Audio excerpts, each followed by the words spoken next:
How to close tabs group on Samsung Internet Browser. Hello guys, in today's video I'm gonna show you how to close tabs group on Samsung Internet Browser. First, then open the browser,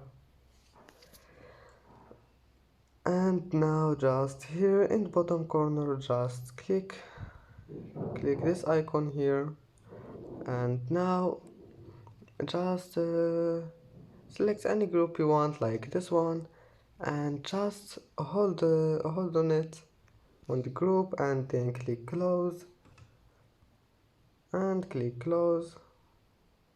And as you see, the group have been closed, and that's it. It's easy. And that's it for today's video. If you like this video, don't forget like and subscribe, and thank you for watching this video until the end, and see you in the next video.